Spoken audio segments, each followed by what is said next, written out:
बिस्मिल्लाहिर्रहमानिर्रहीम। अस्सलाम वालेकुम क्लास। उम्मीद है आप सब खैरियत से होंगे। फ़र्स्ट ईयर के लिए ये लेक्चर रिकॉर्ड कर रही हूँ और हमारा आज का टॉपिक है मुआशरती ग्रोह। सोशल ग्रुप में हम मुआशरती ग्रोह का तारुफ देखते हैं, इसकी इकसाम को देखते हैं और इसके लवाज़मात कौन कौन से हैं और मुआशरती ग्रोह की अहमियत क्या है। फ़र्स्ट ईयर ये याद रहे कि हम रिवीजन कर रहे हैं, ठीक है। ये रिवीजन लेक्चर्स होते हैं ताकि आप लोग दोबारा से अपनी सिलेबस को गो थ्रू कर सकें। जी, तो मुआशरती ग्रोह जो है या समाजी ग्रोह या मुआशरती ग्रोह उस वक्त बनता है जब अफराद का आपस में एक दूसरे के साथ इंटरेक्शन पाया जाता हो। अगर बहुत सारे लोग हैं उनका आपस में इंटरेक्शन नहीं है, वो एक ग्रुप के लोग एक दूसरे को मुतासिर नहीं करते, ठीक है, तो वो एक ग्रुप नहीं है। ग्रुप या ग्रोह कहलाने के लिए ये ज़रूरी है कि उस ग्रुप के लोग एक दूसरे के साथ इंटरलिंक हों, उनके अंदर समाजी तौर पर तफ़ाइल मौजूद हो। इंसान पैदाइश से लेकर मौत तक इंसानी ग्रोहों में ही ज़िंदगी बसर करता है। मतलब फैमिली है, पैदाइश के बाद फैमिली में इंसान आता है तो वो एक ग्रुप है। उसके बाद आप किसी एजुकेशनल इंस्टीट्यूट में चले जाते हैं, वो एक ग्रुप है, ठीक है। उसके बाद आप किसी मज़ीद हायर स्टडीज़ के लिए किसी कॉलेज या यूनिवर्सिटी में जाते हैं, वो वहाँ पे आप एक ग्रुप में होते हैं। वहाँ पे आप कई ग्रोहों में होते हैं। स्कूल में तो आप एक ग्रुप में होते हैं ना, एक क्लास में होते हैं। जैसे आपकी क्लास बढ़ती है वैसे वैसे आप ज़्यादा ग्रोह में चले जाते हैं।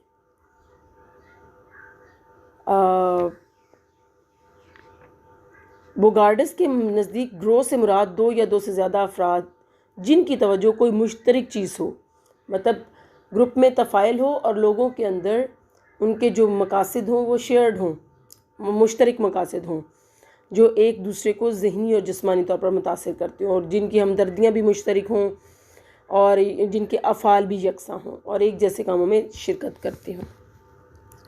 दो या दो से ज़्यादा अफराद जिनके दरमियान एक तवील अरसा तक बाहमी ताल्लुक़ कायम रहा हो और जो किसी मुश्तरक मकसद या वजीफ़ा के तहत काम करते हों, वो ग्रुप कहलाता है। मिसाल के तौर पर ख़ानदान के अफराद पर मुश्तमिल एक ग्रोह, डॉक्टर और मरीज़ जब हम बाहमी राब्ता कायम करते हैं तो ग्रोह वजूद में आता है। मुआशरती ग्रोह के लवाज़मात क्या हैं, अनासिर क्या हैं कि एक सोशल ग्रुप के लिए आखिर कौन कौन सी ज़रूरी चीज़ें हैं कि वो मौजूद हों तो फिर वो एक ग्रुप कहलाएगा। उसमें सबसे पहले है दो या दो से ज़्यादा अफराद का मौजूद होना। नंबर दो है उन अफराद में बाहमी ताल्लुक़ भी हो, दो या दो से ज़्यादा अफराद हों फिर उनका आपस में रिलेशनशिप भी हो, उसी ताल्लुक़ या मकसद का होना या अफराद में मुश्तरक मकसद पाया जाना। मतलब एक रिलेटिवली बड़ा ग्रुप है तो उनका मकसद कॉमन हो, शेयर्ड हो, मुश्तरक हो। और अगर छोटा ग्रुप है तो उसमें दो लोग हैं, तीन लोग हैं तो उस ताल्लुक़ का बामकसद होना, यानी उनका आपस में रिलेशनशिप है तो कोई बामकसद रिलेशनशिप है। ये एक ग्रुप की जो उसके लवाज़मात हैं या उसके अनासिर हैं, एलिमेंट्स हैं या एसेंशियल्स इनको कहा जाता है। मुआशरती ग्रोह की इकसाम हम देखते हैं। मुआशरती ग्रोह में कि बहुत सारी इकसाम हैं। इब्तदाई ग्रोह हैं, सानवी ग्रोह हैं, रुकनियती ग्रुप हैं, गैर रुकनियती ग्रुप हैं, दाखिली ग्रुप हैं, खारजी ग्रुप हैं, रस्मी ग्रुप हैं, गैर रस्मी ग्रुप हैं। सबसे पहले हम देखेंगे इब्तदाई ग्रोह, इब्तदाई या बुनियादी ग्रोह। बुनियादी ग्रोह का तस्वुर सबसे पहले माहिर इमरानियत C.H. कूले ने पेश किया और वो ये कहते हैं कि बुनियादी जो ग्रोह है वो एक ऐसा ग्रोह होता है जिसके अरकान में आपस में बहुत इंटीमेसी पाई जाती है, बहुत गहरा ताल्लुक़ होता है, उनमें जज्बाती ताल्लुक़ पाया जाता है, उनमें अखुवत होती है, भाईचारा होता है, एक दूसरे से ताउन करते हैं। फ़रीक़ैन मतलब उसके जो फ़रीक होते हैं वो एक दूसरे को बहुत अच्छी तरह से जानते होते हैं, उनके बहुत क्लोज़ रिलेशनशिप्स होते हैं। हॉर्टन एंड हंट कहते हैं जी ऐसा ग्रोह जिसमें अफराद को राजदारी और ज़ाती बुनियादों पर जाना जाता है। देखिए, family is a basic group और इसमें बुनियादी तौर पर लोग एक दूसरे को ज़ाती तौर पर, अंदरूनी तौर पर, राजदारियत, ईच एंड एवरीथिंग उस ग्रुप के लोग जो हैं एक दूसरे के बारे में जानते होते हैं या समझते होते हैं एक दूसरे को। मिसाल के तौर पर इसमें ख़ानदान है, करीबी रिश्तेदार हैं, करीबी पड़ोसी, मतलब बहुत क्लोज़ नेबर्स, और दीनी बुज़ुर्ग और रहनुमा हो सकते हैं इस ग्रुप में शामिल, जो कि इंसान के लिए एक मेंटोर की हैसियत रखते हैं। और मुखलिस उस्ताद, एक ऐसा उस्ताद जो बहुत ज़्यादा क्लोज़ हो अपने शागिर्दों के साथ, उनकी लाइफ को बहुत करीबी तौर पर जानता हो। अच्छा, और क्लास फेलोज़, मतलब क्लास फेलोज़ तो नहीं कहना चाहिए, दोस्त कहना चाहिए, ऐसे दोस्त, क्लोज़ फ्रेंड्स जिनके साथ बहुत गहरा ताल्लुक़ होता है, ये सब इब्तिदाई ग्रुप में शामिल है। अब इब्तिदाई ग्रुप की खुसूसियात क्या हैं?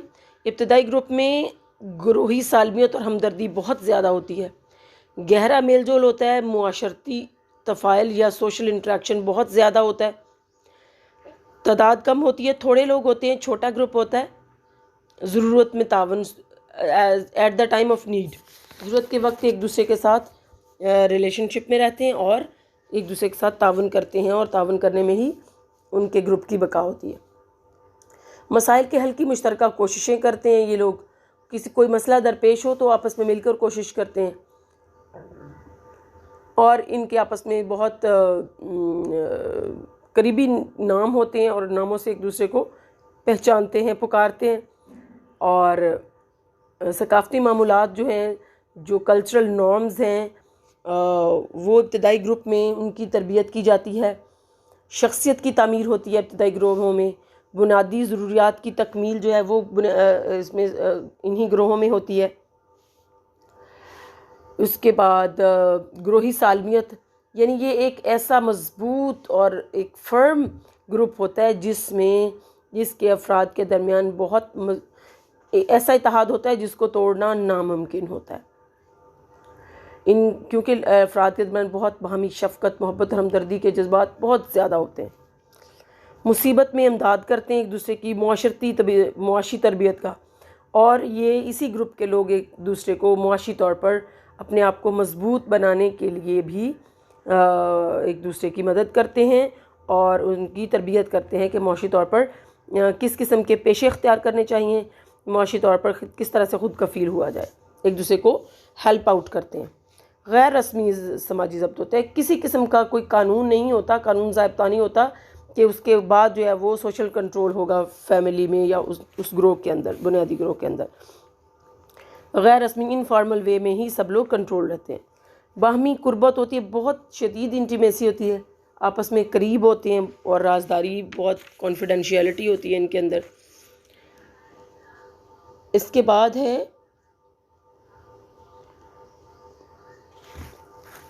सानवी ग्रोह। सानवी ग्रोह जो है, ये सेकेंडरी ग्रुप्स, ये रिलेटिवली बुनियादी ग्रुप की निस्बत अगर देखा जाए तो ये इस ग्रुप में ताल्लुकात उतने गहरे नहीं होते जितने के बुनियादी ग्रुप में होते हैं। जैसे कि इसके नाम से ज़ाहिर है, ये सानवी ग्रुप है, ये बुनियादी ग्रुप नहीं है, ये सानवी ग्रुप है।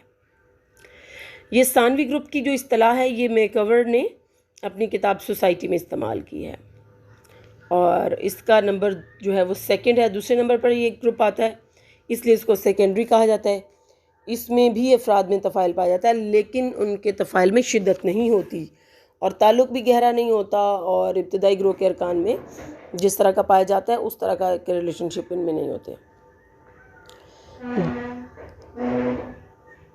हॉटन एंड हंट कहते हैं जी, सानवी ग्रोह के ताल्लुकात गैर शख्सी, महदूद और ख़ास मकसद के हसूल के लिए वक़ू पज़ीर होते हैं। मतलब गैर शख्सी, कोई पर्सनल नहीं होता, इसमें लिमिटेड होते हैं रिलेशनशिप्स, और ख़ास मकसद होता है, किसी मकसद के तहत ये ग्रुप बनता है और मकसद पूरा होने पर ख़त्म भी हो जाता है। ये ग्रुप जो है ये सनती दौर की पैदावार है, जिसमें यकसा पेशों से ताल्लुक़ रखने वाले लोग हो सकते हैं। मिसाल के तौर पर एक ही पेशे के लोग हों, यकसा ज़ातों के अफराद हों, एक जैसी जो डिफरेंट कास्ट के लोग हैं, जब वो अपनी एक कास्ट में आएंगे तो वो एक ग्रुप कहलाएंगे। मोहल्ले के अफराद, एक क्लास के जो जितने भी तलबा हैं, मतलब दोस्त नहीं, एक क्लास के जितने भी तलबा हैं वो बहुत जानते तो होंगे लेकिन बहुत करीबी नहीं, वो एक सानवी ग्रुप होता है। सानवी ग्रुप की जो खसूसियत है उसमें इंटरेक्शन सतही होता है, शिद्दत नहीं होती, ताल्लुकात में जज्बातियत कम होती है, किरदार उनका महदूद किरदार होता है, एक दूसरे के लिए बहुत ज़्यादा जानिसारी तक नहीं जाते, और ख़ास मकसद का हसूल के लिए वो ग्रुप बनता है और ख़ास मकसद के हसूल तक वो कायम रहता है, और उस मकसद के हसूल के बाद ये ग्रोह जो है वो टूटना शुरू हो जाते हैं, लोग ग्रुप छोड़ जाते हैं। कसीर अरकान की तादाद, यानी इस ग्रोह के अरकान की तादाद बहुत ज़्यादा हो सकती है, बहुत यानी कि सानवी ग्रोह बड़े होते हैं इब्तदाई की निस्बत, इसीलिए इनमें इंटीमेसी नहीं होती, इसीलिए इनमें जज्बातियत नहीं होती, इसलिए इनमें एक दूसरे के लिए जो तफ़ाइल है उसमें शिद्दत नहीं होती, और इनमें बराह रास्त माशरती तफ़ाइल का भी फुकदान होता है, यानी डायरेक्टली एक दूसरे के साथ बहुत ज़्यादा क्लोज़ नहीं होते, इनडायरेक्ट रिलेशनशिप होता है लोगों का, और ताल्लुकात भी बहुत सतही नौइयत के होते हैं, और एक ग्रोह के अंदर मुख्तलिफ़ नौइयत के ग्रोह होते हैं। जैसे कॉलेज एक सानवी ग्रोह है, इसके अंदर मुख्तलिफ़ तालिब इल्मों के दरमियान जो प्राइमरी ग्रुप हैं, एक साथ काम करने वाले प्रोफेसर्स हजरात के दरमियान बुनियादी ग्रोह पाए जाते हैं। रस्मी मुआशरती ज़ब्त के ज़राए, इस ग्रोह में समाजी ज़ब्त के ज़राए आमतौर पर रस्मी होते हैं। ज़ाहिर बात है बड़ा ग्रुप होता है, ज़्यादा लोग होते हैं, उन लोगों को एक ही यूनिफॉर्मिटी पे लाने के लिए, एक तरीके से चलाने के लिए, एक ही प्रोटोकॉल पे उनको लाने के लिए कवानीन मुरतब किए जाते हैं, और उन कवानीन के मुताबिक उनको चलाया जाता है। अच्छा, अब सवाल ये पैदा होता है कि सानवी ग्रुप वजूद कब में आते हैं, आखिर इनकी ज़रूरत क्यों महसूस होती है? जब इब्तदाई ग्रोह के अफराद अपने ग्रोह में दिलचस्पी ना पाएँ और उनकी ज़रूरियात उनमें पूरी ना हों, तो वो एक और ग्रोह बनाते हैं जो इनकी ज़रूरियात और हाजात पूरी करने का यकीन दिलाता है। ये ग्रोह ख़ानदान से बाहर और करीबी अजीज़ों के बाद कायम होता है, इसे सानवी ग्रोह कहते हैं। सनती मुआशरों में इस ग्रोह की कबूलियत नहायत तेज़ी से बढ़ रही है, गैर सनती इलाकों में इसको अहमियत नहीं दी जाती और इसका वजूद भी नापैद है। ऐसे इलाकों में इब्तदाई ग्रोह को अहमियत दी जाती है। जी, तो अब हम देखते हैं इब्तदाई और सानवी ग्रोह का आपस में फ़र्क या कंपैरिजन, कि आखिर इब्तदाई ग्रुप और सानवी ग्रुप जो हैं इन दोनों में क्या डिफरेंस होता है। सबसे पहला डिफरेंस तो अरकान है। इब्तदाई ग्रोह में अरकान की तादाद कम होती है और सानवी में ज़्यादा होती है। नंबर 2, तफ़ाइल जो है वो इब्तदाई ग्रोह में लंबे अरसे के लिए होता है और ज़्यादा होता है और ज़्यादा शिद्दत होती है, जबकि सानवी ग्रोह में तफ़ाइल कम होता है और आर्जी होता है और कम वक्त के लिए होता है। कराबत, इंटीमेसी जिसको हम कहते हैं, कराबत जो है वो इब्तदाई ग्रोह में बहुत ज़्यादा होती है, ये एक दूसरे के राजदार होते हैं, जबकि सानवी ग्रोह में इंटीमेसी नहीं होती। जज्बातियत इब्तदाई ग्रोह में ज़्यादा होती है और ताल्लुकात जो है वो सानवी ग्रोह में सतही होते हैं। ताउन भी इब्तदाई ग्रोह में ज़्यादा होता है और सानवी ग्रोह में कम होता है। मिसाल के तौर पर ख़ानदान के अफराद, करीबी दोस्त और साथी, ये मिसालें हैं इब्तदाई ग्रुप की। और एक साथ काम करने वाले कलीग्स, किसी दफ्तर में काम करने वाले, किसी स्कूल में, किसी कॉलेज में, किसी भी इदारे में काम करने वाले लोग, ये वाले लोगों का एक ग्रुप जो है ये एक सानवी ग्रोह की मिसाल है। और सियासी पार्टी के अफराद, ये भी एक सानवी ग्रोह की मिसाल है। इस ग्रोह में घर के अफराद के अलावा कारोबार में शिरकत करने वाले, मुख्तलिफ़ पेशों से ताल्लुक़ रखने वाले और अक्सर मुख्तलिफ़ पेशों से ताल्लुक़ रखने वाले और अक्सर मुख्तलिफ़ मयार ज़िंदगी रखने वाले अफराद शामिल होते हैं। जी, तो आज हमारा लेक्चर ये ख़त्म हुआ। कल हम नेक्स्ट टाइप ऑफ ग्रुप जो है उसकी हम रिवीजन करेंगे इंशाल्लाह। आप इसको लर्न कीजिए और जितना हमने आज पढ़ा है इससे रिलेटेड जितने भी आपकी उसमें एक्सरसाइज में क्वेश्चंस हैं वो सब याद कीजिए, आपका टेस्ट लेंगे। ओके, अल्लाह हाफ़िज़।